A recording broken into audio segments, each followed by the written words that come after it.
So our friends at Ergo Motion have something going on. We wanted to get them right up top here. They do. As a matter of fact, they have a virtual event. It's an expo on October the 22nd.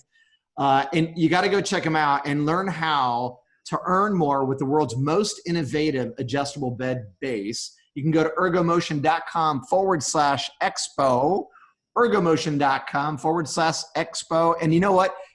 Adjustable bases are huge, generating lots of profits. So do not miss that. October 22nd. Well, and coming up October 28th at 5 p.m., we're going to be giving the keynote speech at Nationwide's primetime event. I'm so excited because we've been on the Mattress University track for a few years. Yes. Now we're heading up to the main stage on the heels of astronaut Mike Massimino, which was amazing. How are we not going to screw this up following an astronaut? You know what? I have an answer to you. Kinsley and I got to talking about what we're going to do for this talk, and I can tell you this. It's going to be completely different than anything we've done. There will be twists and turns and excitement, and we will take you on an emotional roller coaster ride, all the while delivering you some really, really great content that could literally transform your business. So head over to nationwideprimetime.com. If you're a member, it's totally free. We can't wait to see you there. We're very excited this year. And then it's going to bleed right into social hour. And we're going to be there socializing and having some cocktails like we do. Is Mike Whitaker going to be in a dress again? He could very well be in a dress again. It's possible. Enough of a reason to tune in. Something else we're really excited about.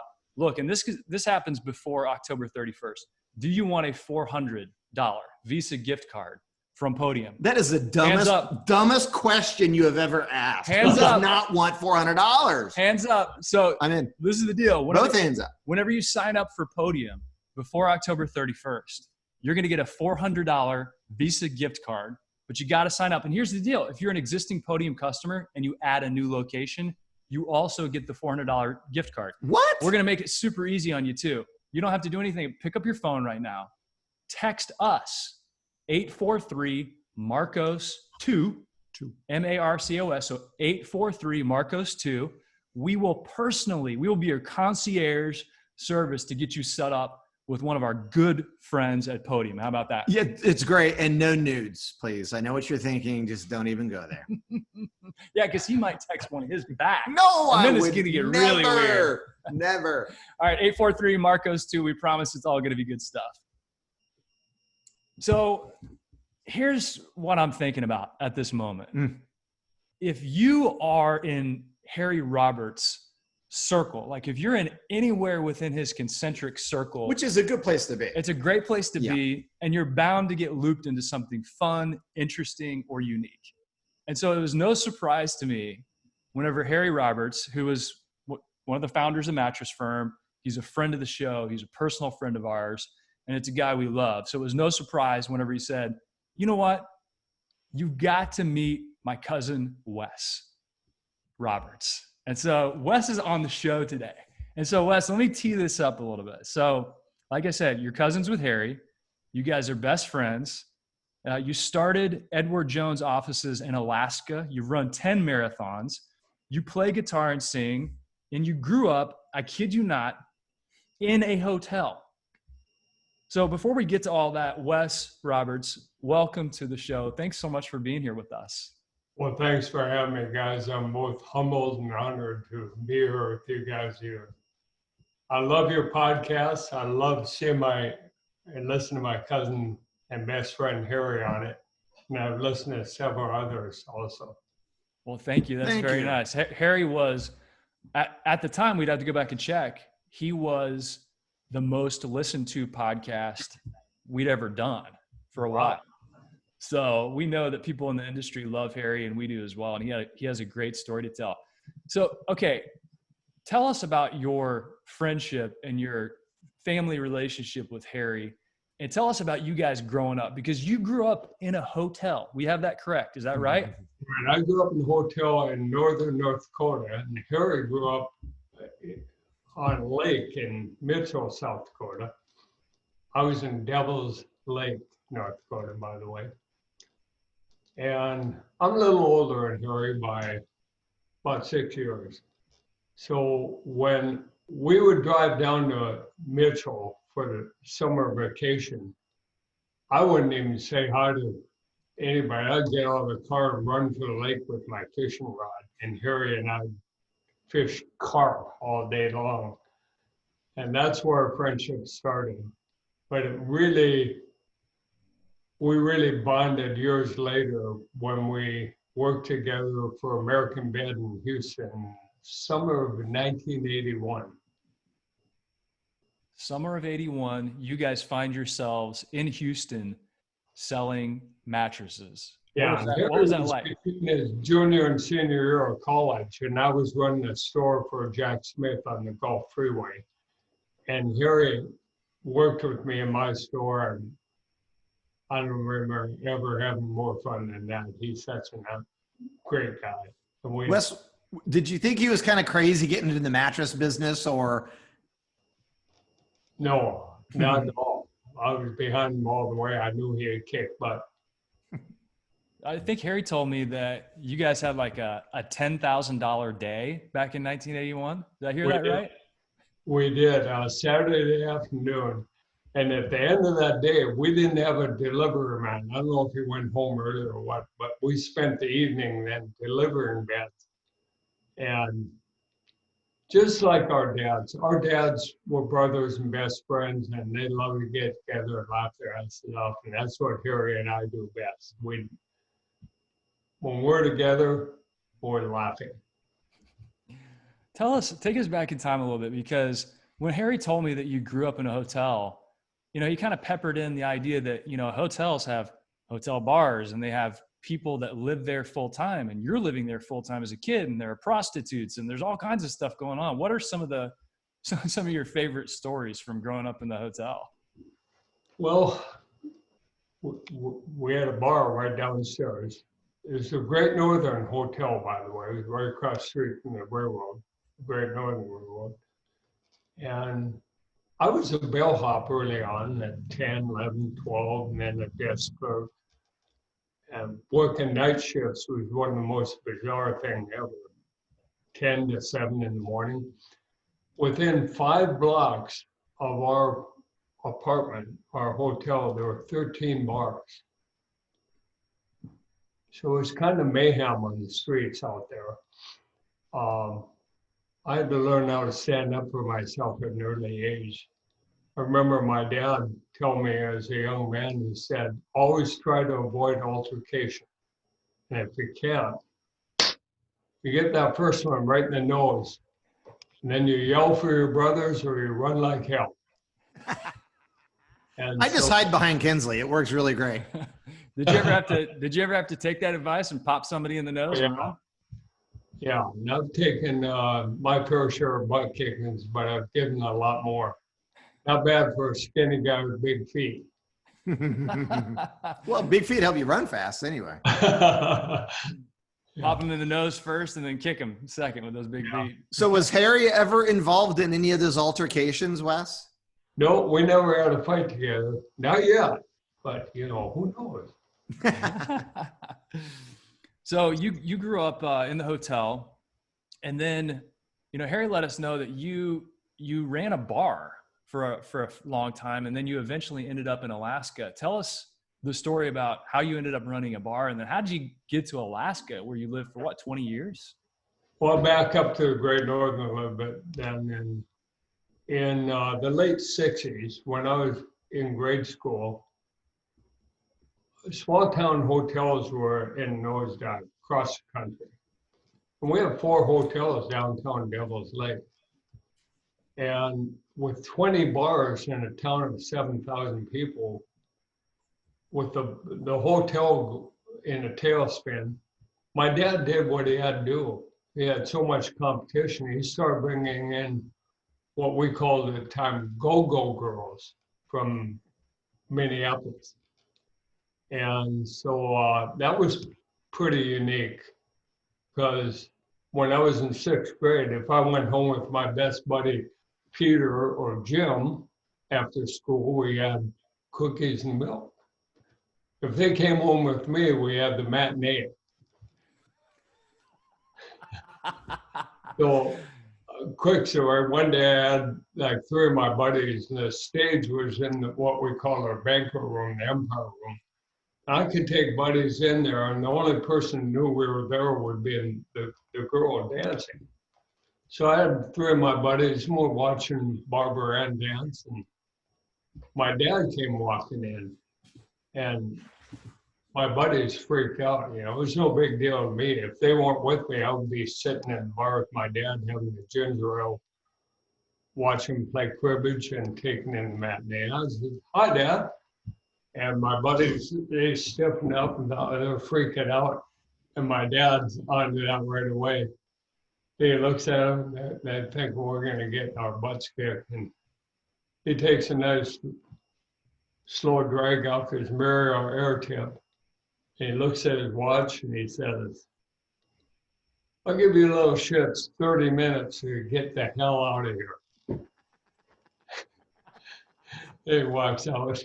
My buddy, So 30 minutes? We're get a 30-minute peep show here. Hey, that's a cool dad. Yeah, it was a cool dad. Both my dad, Bud, and his brother, Chuck, were charming guys, full of charisma. People just loved them both. So years later, I would just finish I was just starting my 3rd year of college. I was 21. My dad was on his deathbed with lung cancer. And my siblings were all married with kids out and about. So I left St. Cloud State and went back home to take over because he didn't have long to live. And I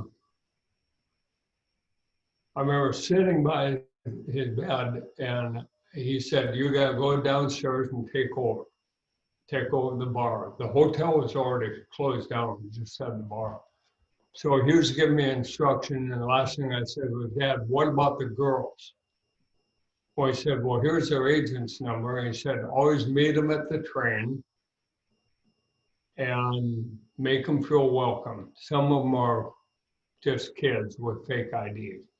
Always make them feel welcome. Bring them over, show them the room, take them, show them the bar, the stage. 5 to 7, 15 on, 15 off. 9 to 1, 15 on, 15 off.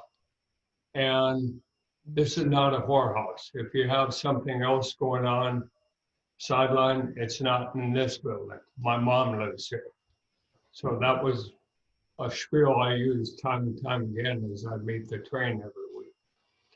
So shortly after that, my dad passed away. I closed down the hotel and the bar and took the keys down to the county and put them on the table and said, "Here's your hotel, we're done." And thankfully, the city let me keep the liquor license. And some foolish banker actually loaned me a little money. And then with the help of several really good friends, I rented a small building, and within 2 weeks, started a little place called Our Place, letter R like Roberts Place. And I did that for 2 years. It was just a pub, and it just didn't fulfill me because it was just a drinking joint, and I wanted more. So 2 years later, I bought a larger building right next door and put a stage in there. And for the next 13 years, did rock and roll and country and karaoke and fun things. So it was a long run. I had a love-hate relationship with the business because I couldn't stand being around people that were abusers and weren't doing anything with their life. But the entertainment and bringing quality bands to town from Fargo and Grand Forks and Minneapolis, St. Paul, gave me a good fulfillment. I see your dog. Yeah, that's Jones. He's the resident mascot. Oh, okay. So, oh man, thank you, Mark. What's his name again? His name's Jones, like George Jones or. Oh yeah, like Jones. Hi, Jones. What a beauty. He likes to get up on the desk here and walk around and make his presence known. He likes to chase a ball But all day long. Yep, he'd play ball all day long if he could. I'm dog crazy, man. I love you, Jones. We're the same. We are the same. Clearly, like I let him. He rules the roost. You Here you go, buddy. So you ran that bar for 13 years, and like you said, you had a love-hate relationship with it.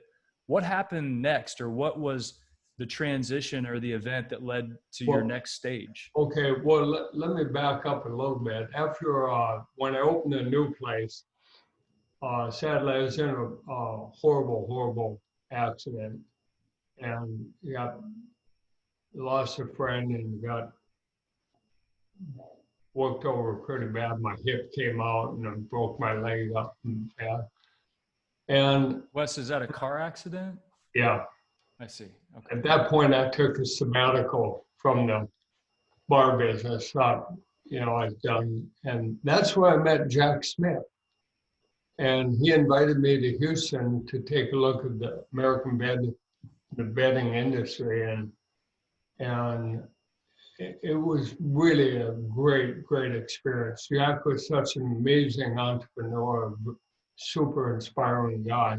And he gave me a store right away. And I'm proud to say that growing up with my dad, who has taught me a lot about communication, customer service, and how to have fun with clients. It paid out big time in the bed business because it was just natural for me to be behind that counter and greet people coming in the door. That's what I did growing up as a bellhop and a desk clerk and bartender. And so did you end up, after you met, so you wrapped up the bar business and then you went to Houston to sell beds with Jack.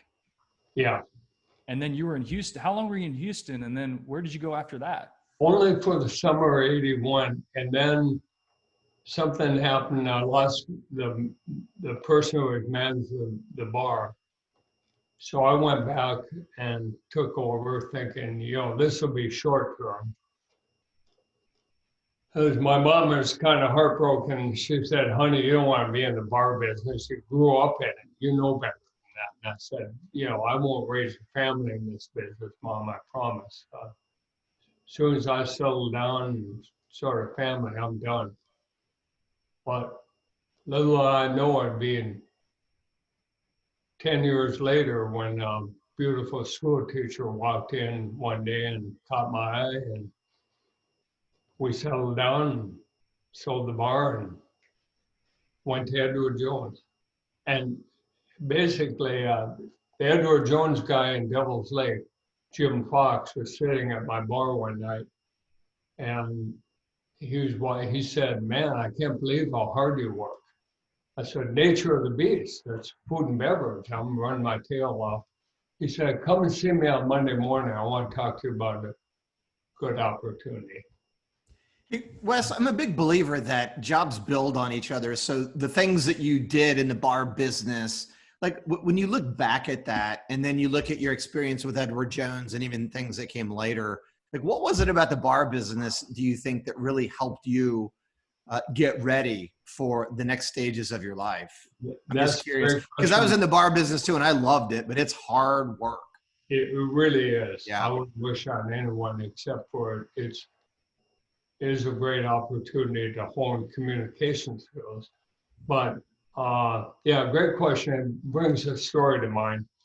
After about 5 years with Edward Jones, I had the opportunity got to attend what's called our top producer meeting. And up to that point, if somebody had asked me what I did previously, all my colleagues came from banking, finance, accounting, Somebody asked me what I did, I'd simply say I was self-employed, move on. Well, I'm at this top producers meeting and now I'm feeling a little cocky. They're treating us like royalty.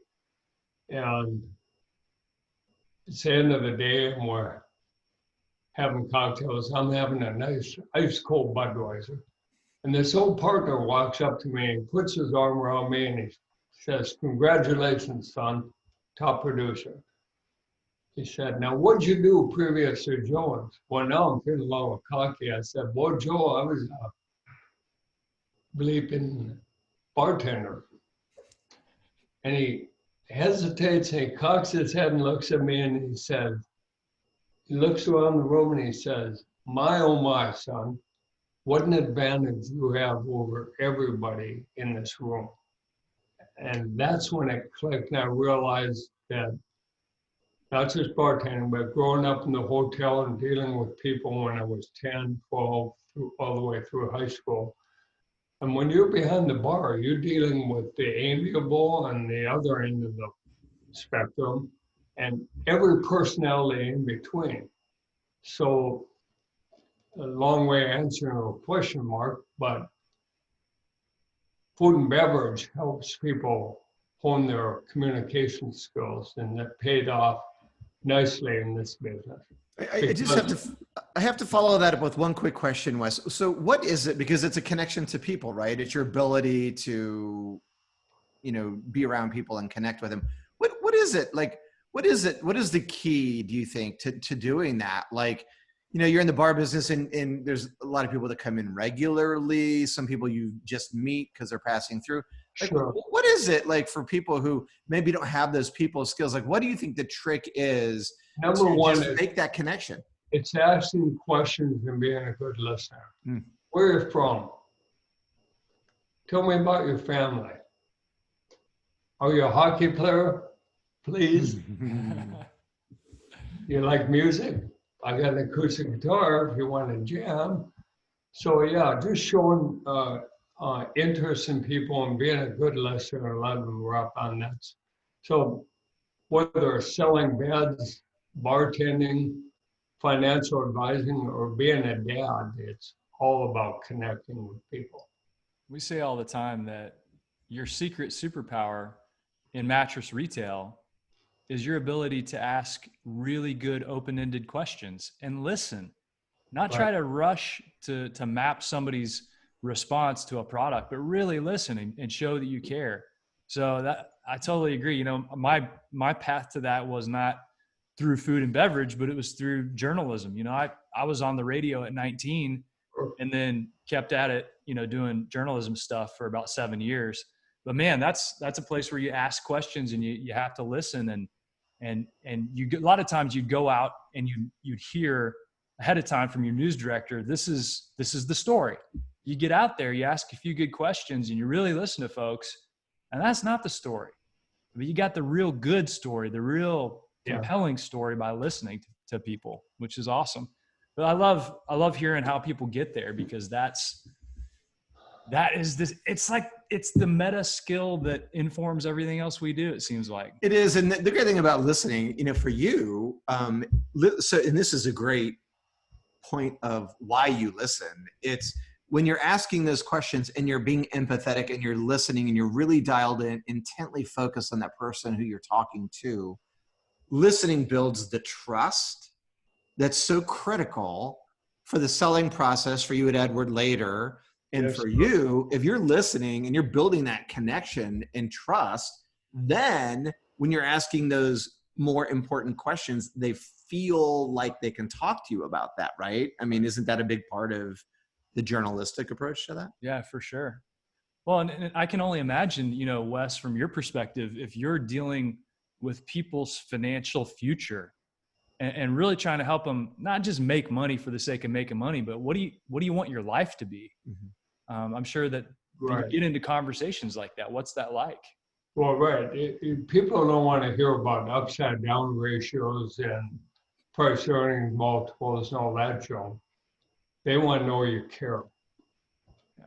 They want to know that you're tuned into their objectives, their goals, and so forth. I had a friend who actually changed financial advisors because he was with a man and he changed to a lady because he felt like she was more empathetic. She cared more. Mm-hmm.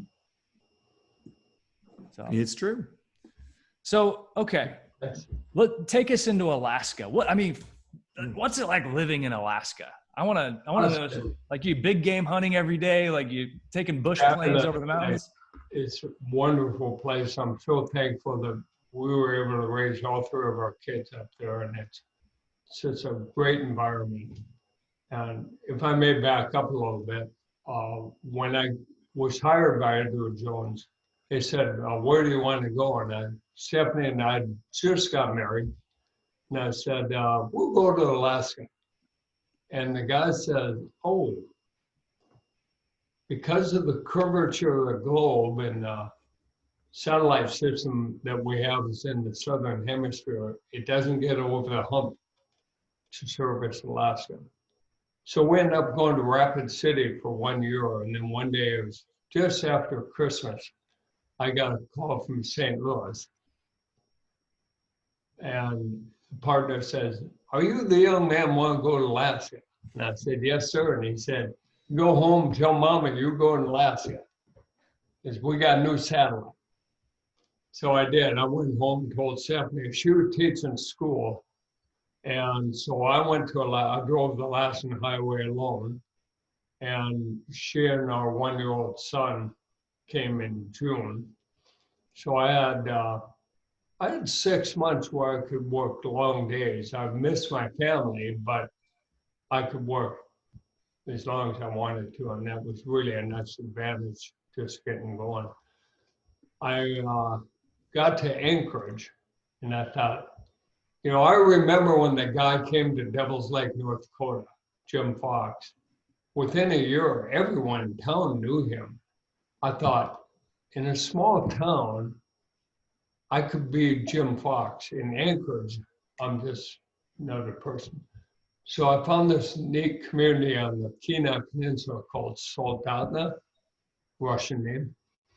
And that's where I had a couple of high school buddies that lived there. And so that's where I set up shop. And when St. Louis said, now where's your office in Anchorage? I just said, oh, just kind of on the south side, about 150 miles.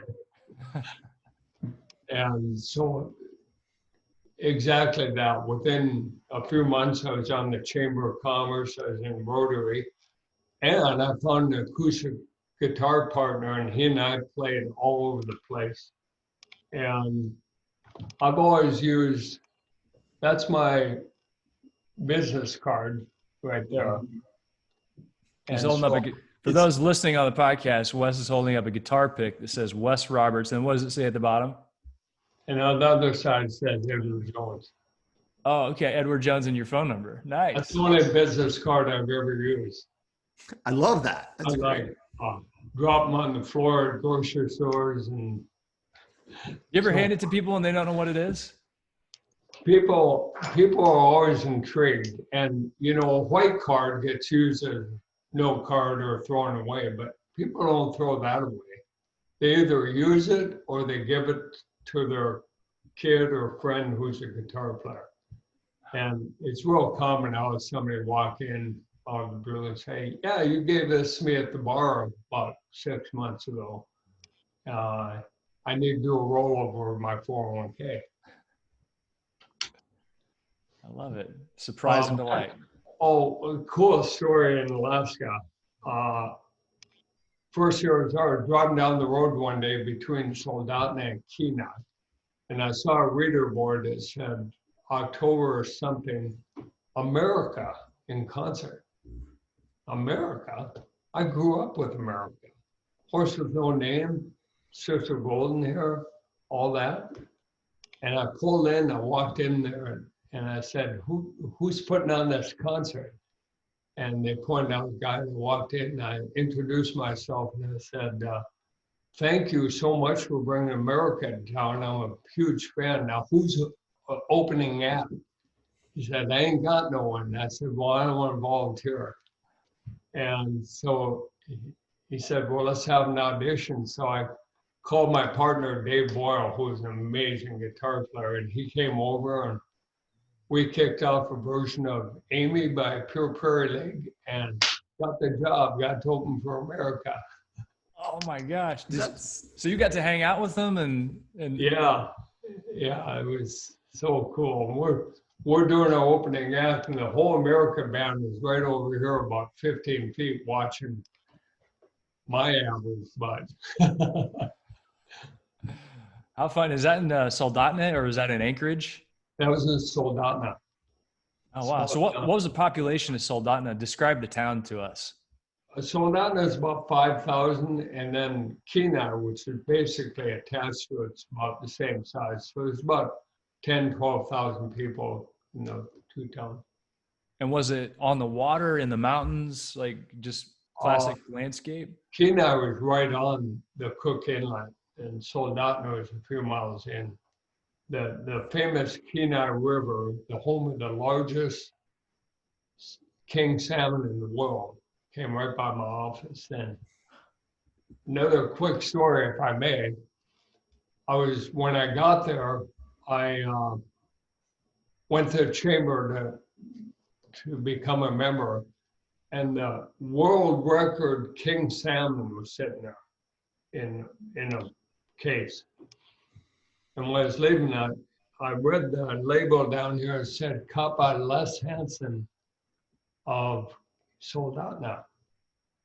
So I went back to my cabin and I looked him up in the phone book, back in the phone book days. I called him up and I said, "Les, Wes Roberts, I'm opening an Edward Jones branch here in Soldotna. And it occurred to me that if you were my client, owning the record world largest king salmon in the world, that'd be a good thing for me." And he said, "Right on, son, I'll be right over." Connection to people. That's all it took, huh? You just had to say, "This would be good for me." Yeah, right. It sounded like he had something going on that he needed some help with. So he's like, "Yeah, this works out." He told me the story about catching that canyon.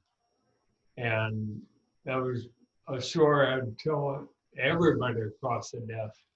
Hey, I got a picture of it back there. Whenever you lean back there for a moment, I saw some ink on your arm. Oh, So it's been funny as we've traded emails. I got introduced to some terminology, an acronym actually that was totally new for me, and I fell in love with it. So give us the story about Yam Bailey. all right. Well, Yam Bailey, as I said earlier, we're a real hockey snob family. All three of my kids play. I still play at 66. My wife plays. I'm proud as hell of her. She started playing as the kids wound down. She's more avid than I am right now. So when I'd take my kids to the hockey rink when they were little people, I had a consistent mantra. I'd say, "Now get in there, kick ass, take names." Remember, when you're on the ice, you're either giving it or you're taking it. And we Roberts are givers, okay? So be a giver out there on the ice. And then I'd finish up with a hug. And I always say, "You are my buddy and I love you." And I'll get in there and enjoy the greatest game on God's earth. Well, when kids get up to middle school age, you don't get to hug and use that L word at the front door of the rink anymore. That's not cool. So somewhere along the line, it occurred to me that "you are my buddy and I love you," YAMBAILY, was a cool acronym, Yam Bailey. So we started saying Yam Bailey at the front door and having a high five. And now even my boys, Army, Navy, they call their mom on the weekend. They don't say, at the end of the conversation, they don't say, "Love you, Mom." They say, "Yam Bailey, Mom." And all of our friends use it. And you guys, I hope you'll use it. You'll have your Yam Bailey shirts in the mail sometime soon. You know, Wes, I have to tell you my connection to that story. So I'm fishing with Harry in Wisconsin. And we were out having a cocktail on the screened-in porch to one of the most beautiful settings I think I've ever been in. And so Harry hits me with Jan Bailey, and I'm like, I don't even know what that means. And so he tells me this story about you. And I just thought that was the coolest thing because I have teenage kids. So I immediately went home and kind of talked to my family about that. So anyway, and that it actually inspired me. My son is always taking, so it's kind of a personal brand. It's a message. It's a sentiment. It's something bigger than just the words. It's a whole idea and emotion behind that. And so I was so happy to get to tell my family that story. And my son's always taking pictures, and every picture he takes, he like gives a thumbs up, right? And literally every picture. And so I had a graphic artist, partly inspired by Harry's story, create a little logo of him doing the thumbs up with just a little message under it saying, just be positive. And so I just liked what you had done with Jan Bailey and kind of made it like this thing. And so anyway, so that's kind of how it evolved for us. And we use it, Wes. Yeah. Awesome. Thank you for using it. Mm-hmm. I want you to know we trademarked it. Just in case it turns into the next shit happens, right? Yeah. Don't worry, be happy, or shit happens. Any of those. So, you know what I think he just told me? What was that? I think he just told me I was infringing on his patent, his trademark. Well, okay. So tell us a story about you. Do you have other tattoos? When did you get this tattoo? Well, my boys, both Army, Navy, you know, of course, that's kind of a tattoo culture. And they both put their favorite guitar and Jan Bailey on there in a different film. Then they called me and showed me a FaceTime, showed me and said, Dad, you invented Jan Bailey, Dad. You got to do it too. So I got my first ink at 64. It's the only one I have. First tattoo at 64. That's got to be rare. Yeah. We talked to a friend of ours, and his brother was on the show, and his brother's an astronaut. He's on the space station right now. His name's Chris Cassidy. And Chris on the show, he had been a Navy SEAL, and he had been in the Navy as a captain for 27 years. And he said, I've made it all 27 years without a single tattoo, which is pretty rare. Very rare. So there's still time is what we're saying. Yeah, who knows? I get a little time here. I'm thinking about putting my dad's B-24 on my other arm, Madam Shoo Shoo. Oh, wow. So your dad flew B-24s? Yeah. Madam Shoo Shoo. Madam Shoo. That was the name of the plane? Yeah. So look at Wes. Another one. It's going to be Madam Shoo Shoo. Les gets one tattoo. Now he's like ready to go full ink on his sleeve. Right. Right. Down, man. Let's go the whole works. Hey, Wes, just stay away from the barbed wire around the neck and the little tube. Stay away from I it. want my little old ladies across the desk seeing my cats. Do you, so Wes, on some of the notes I had from Harry, you've run 10 marathons, a few triathlons, you play hockey, you play guitar and sing. You're now in St. Paul, Minnesota, and you have an Edward Jones office in Hastings. That's a lot of, you've got a lot of adventures. Well, it was hard to leave Alaska, but my father-in-law went into the Alzheimer's world, and there was no family here in Minnesota. So Stephanie and I came back and supported that. And it's been very fortunate. We lost Fred, but we have my mother-in-law right down the street from us now. And you met my rock star branch partner, Shauna, a little while ago. I'm a very fortunate man.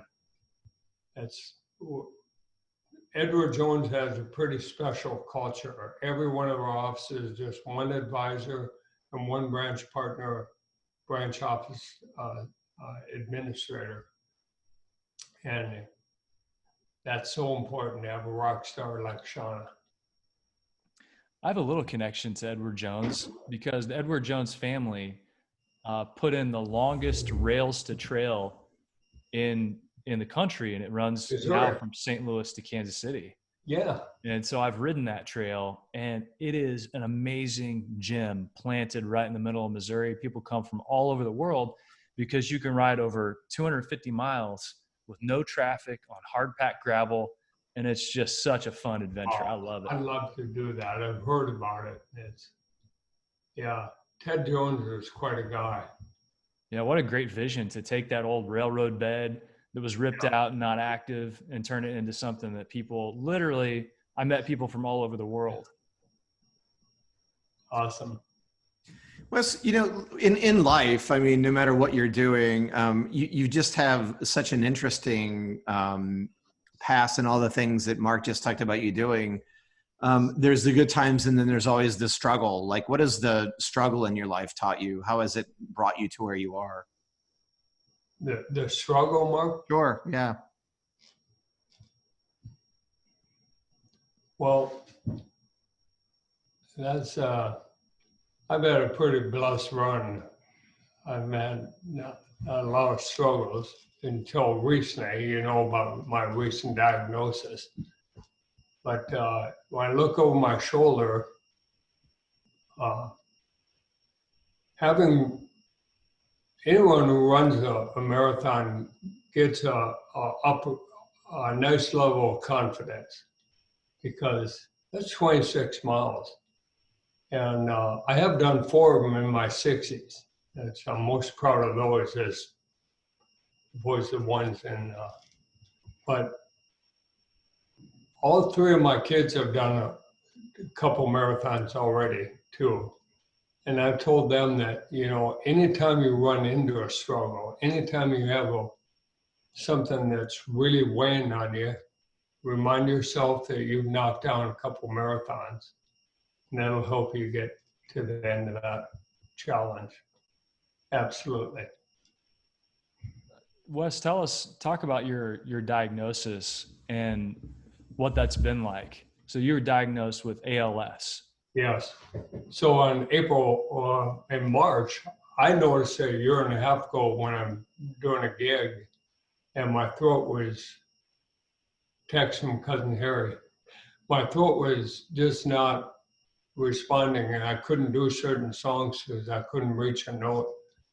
And I went to the doctor. He sent me to an ENT, and the ENT told me to take some Mucinex and pat me on the back. Then my nephew came down to the cities here. He's a brain surgeon in Boston, and he and I were having a chat, and he said, "Uncle Wes, I'm hearing an indicator in your voice that gives me concern. I want you to go see a neurologist ASAP." And I did the next day, April 1st, April Fool's Day, and was diagnosed with ALS, which is kind of kick in the stomach, but immediately I've been counting my blessings every day. And number one is that all 3 of my kids are kicking ass at life, and that's paramount. That's number one. And so that eases the pain. I've always kind of had my way on the hockey rink with other 6-year-olds because I'm in a little better shape than most 60-plussers. But now my cardiovascular has gone downhill, and I've lost 25 pounds. And I'm still getting out there and enjoying the greatest game on God's earth, but it's a little humbling because I've always been able to handle myself well out there. But now I know what it's like to be a schmuck. We know what that's like. Hey, like you said, you Roberts, you're always giving it. That's right. You're not taking it. Right. That's got to be an emotional roller coaster of a journey you've been on. It really is. And one of the characteristics of ALS is enhanced emotions. You cry more, you laugh more. Thankfully, my wife reminded me this morning to take my new Dexta that the doctor gave me. Had I not taken that, I'd be bald like a baby right now. We tend to make people cry, so we would have thought that was normal. Yeah. Well, I've always been a sensitive guy. In fact, I remember in high school, I was shedding a tear about something, and my mom said to me, honey, don't worry about that. Women love sensitive men. And so I've been playing that card all my life. I'm with you, Wes.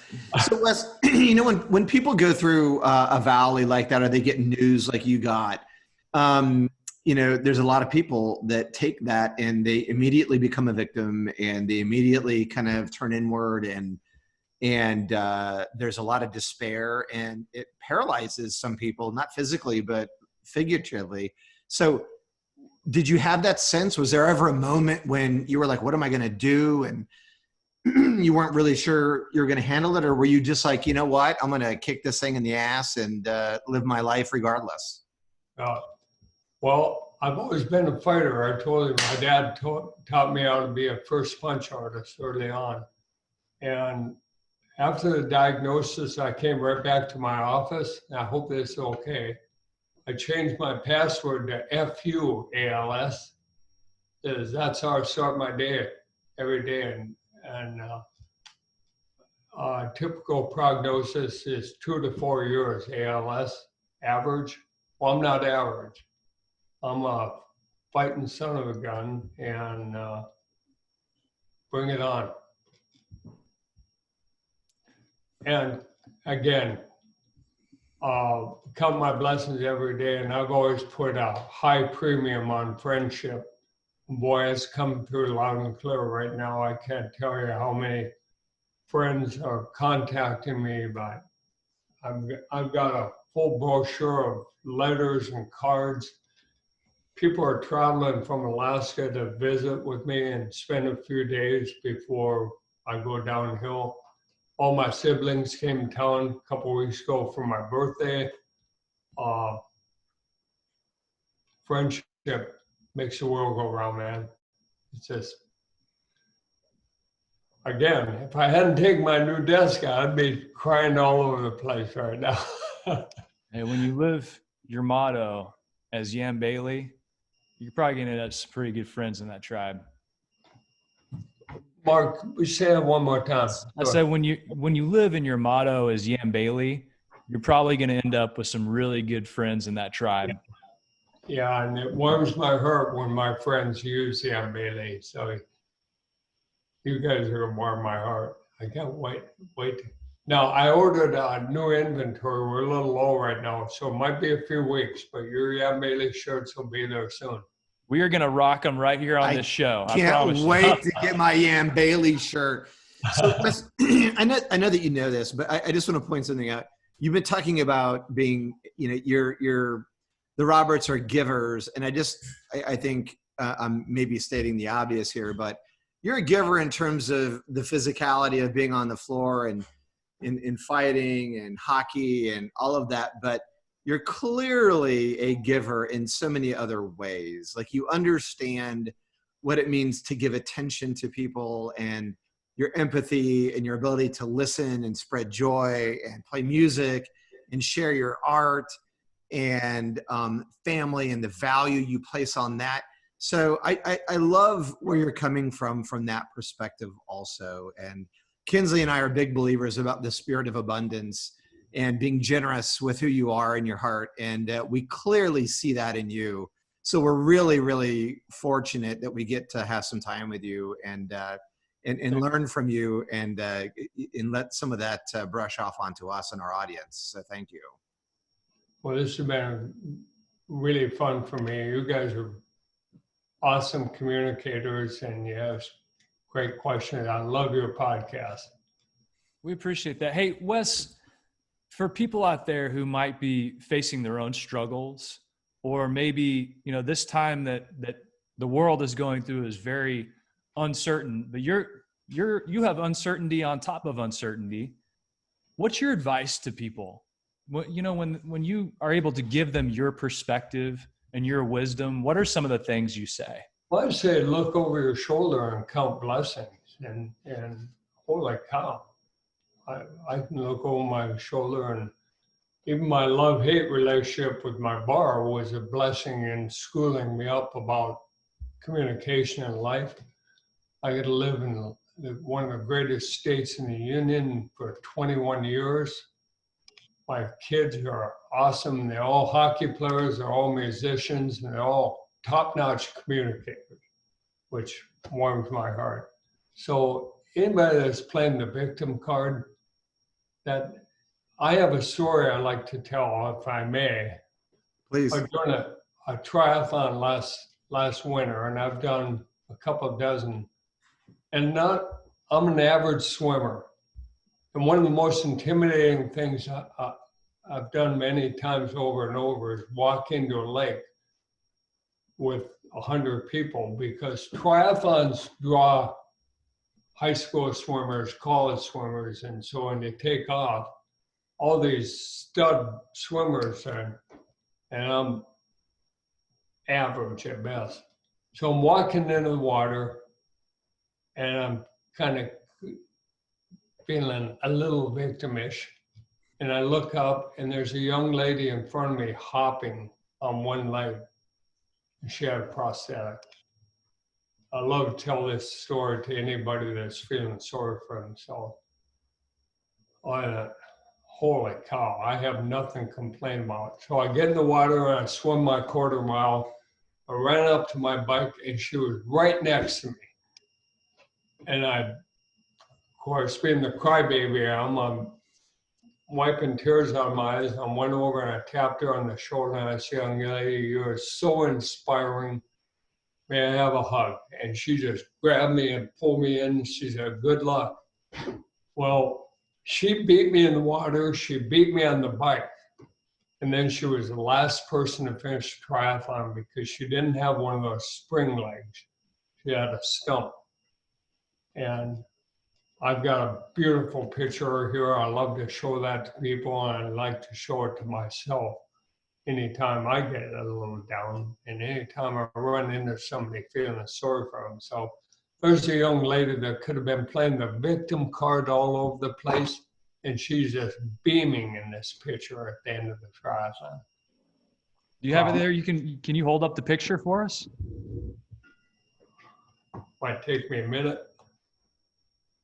Well, since you're getting that out, I think you may know this, but you know that the inspiration she was to you, you're going to be that same inspiration to other people. So I'm sure you understand that, but you have been for us here, that's for sure. Yeah. Well, thank you.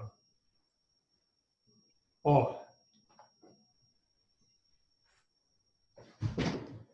There it is. Okay. Wow. Look at that smile. She's beaming. Hey, and I like your outfit. I like those American flag shorts. I think Quinn has the same pair. I do, actually. All right. You see her leg? Yeah. Yeah. Oh, yeah.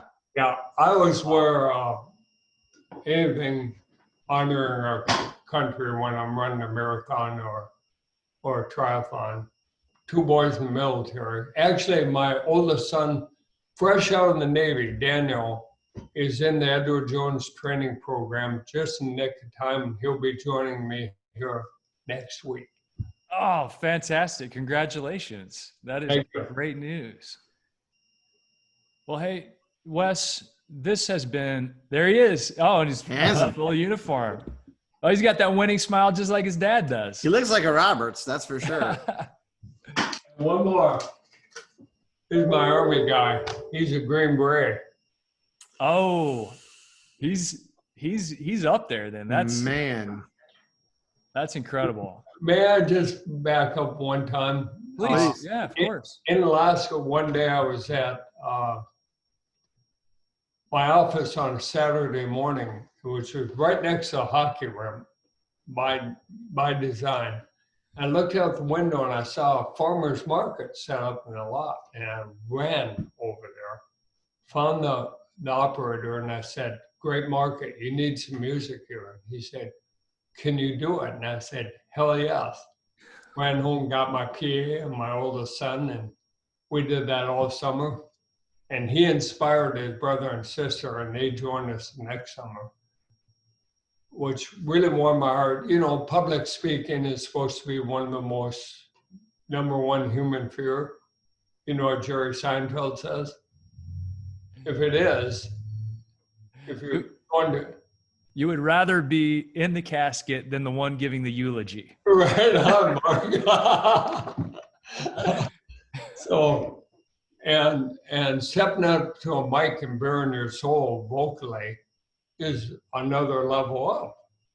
And so all my kids did that in their teens and won my heart because they're great communicators, and just step in front of a crowd and sing takes some guts, and it prepared them better for life. It sounds like you got a great crew of people, and Stephanie, I'm sure, is just the glue that holds everybody together. She's solid as a rock. She's a little younger than me, but way more mature. I know the feeling. My wife is the same. So Wes, before we go, if you don't mind, if you could, boy, I hate these questions myself, but boil it down to one piece of advice that maybe you could share with the people listening to the show about, you know, based on your life and the things that you've seen and based on where things are for you now, one piece of advice that you think you would encourage people to live by. Oh, I would say easily, be bold. Be bold, ask questions, go for it. Put yourself in a little bit of stress. That's how you get to Open for America, or get to go to Alaska and take Edward Jones there, or get a South Anchorage Farmers Market gig. You gotta ask for it. One of the things that, you know, Edward Jones is kind of well known for taking it to the streets. We go down the street as a new advisor and knock on doors and introduce ourselves and hand out cards. After the snow went away in Alaska, my first year there, I put on my rollerblades and I rollerbladed the residentials instead of walking. And it was kind of a bold move. People were entertained by that, and they knew that when I skated up to their front door that I wasn't going to try to change their religion.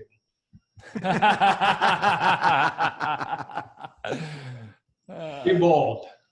Be bold. Be bold. I love it. That's good. Roller skate to their houses, hand them guitar picks, be bold, be different. I love talking to you, Wes. This is... Well, thanks, guys. You made my day. This has been a lot of fun. And I'm going to give Cousin Harry a big hug for referring me to you guys. Well, we'll give him a big hug for doing the same. So we love hearing inspirational stories. And I just love, hey, I'm going to put it like this. Yan Bailey. Yeah, Bailey. Yeah, Bailey. You guys are awesome. You were right on the mark.